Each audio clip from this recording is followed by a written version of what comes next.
Assalamualaikum warahmatullahi wabarakatuh. Waalaikumsalam warahmatullahi wabarakatuh.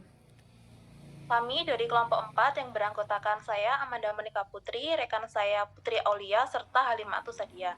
Di sini Mbak Halimatus masih berhalangan hadir, jadi hanya kami berdua. Nah, untuk mata kuliah konseling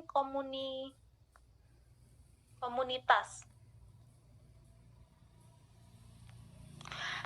dengan tema kompetensi konselor dalam konseling rehabilitasi. Materi pertemuan kedua ini. Nah, untuk kompetensi sendiri adalah kemampuan kerja setiap individu yang mencakup aspek pengetahuan, keterampilan, dan sikap kerja yang sesuai dengan standar yang ditetapkan. Konselor yang menguasai kompetensi mencakup pengetahuan, sikap, dan keterampilan serta keseimbangan memungkinkan dia mampu menjadi kompeten dan menunjukkan kinerja yang optimal sebagai puncak pencapaian dari kompetensi. Nah, sedangkan kompetensi konselor dalam konseling rehabilitasi adalah harus adanya bukti di mana adanya sertifikasi sebagai uji kompetensi yang dilakukan. Nah, konselor memberikan pelayanan rehabilitasi bagi pecandu atau korban penyalahgunaan narkoba wajib mengikuti uji kompetensi yang diadakan oleh Kementerian Sosial RI yang dilakukan secara tertulis, lisan, maupun praktik yang kemudian setelah dinyatakan lulus uji kompetensi tersebut, dia berhak mendapatkan sertifikasi sebagai lisensi praktik dari Lembaga Sertifikasi Profesi BNN. Nah, dengan adanya sertifikasi ini bertujuan konselor mampu meningkatkan kualitas dan standar dalam pelayanan rehabilitasi, meningkatkan kompetensi dan keahlian konselor, serta memberikan jaminan dan kepastian hukum dalam pelayanan rehabilitasi ini. Kemampuan atau potensi konselor ini sangat penting dalam rehabilitasi korban penyalahgunaan narkoba, di mana kompetensi konselor untuk meningkatkan kualitas dari lembaga rehabilitasi tempat dia bekerja. Kalau konselor sendiri dalam proses pelatihan untuk dalam melakukan verifikasi sertifikasi tersebut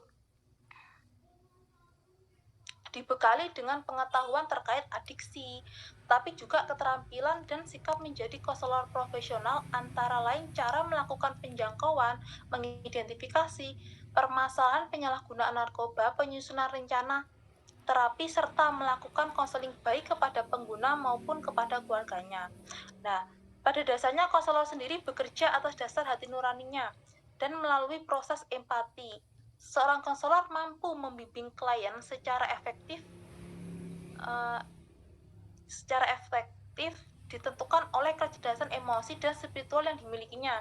Sikap dan perilaku sehari-hari konselor menjadi barometer bagi klien. Untuk konselor perlu menunjukkan sikap keteladanan yang dapat menjadikan klien ke arah positif.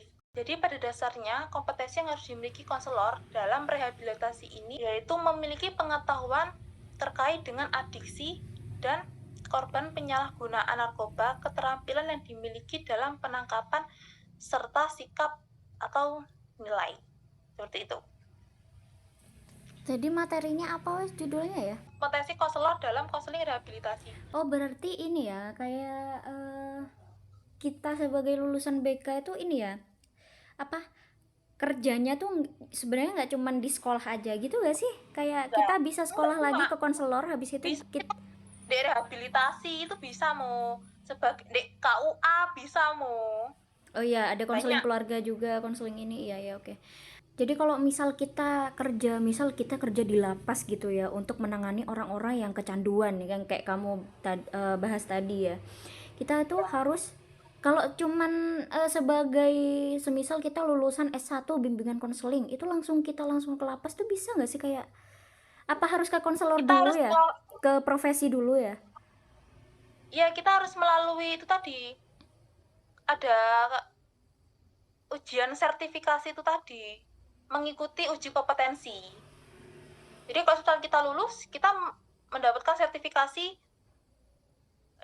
kerja dek rehabilitasi itu tadi Mo.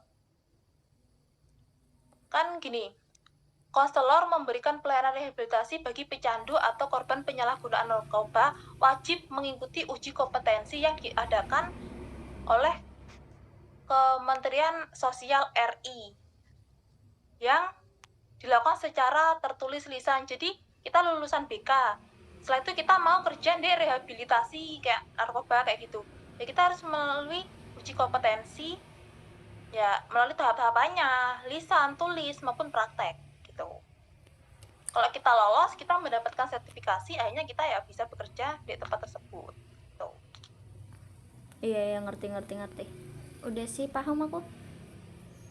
Nah, oke. Jadi sekian presentasi materi hari ini. Wassalamualaikum warahmatullahi wabarakatuh. Waalaikumsalam warahmatullahi wabarakatuh.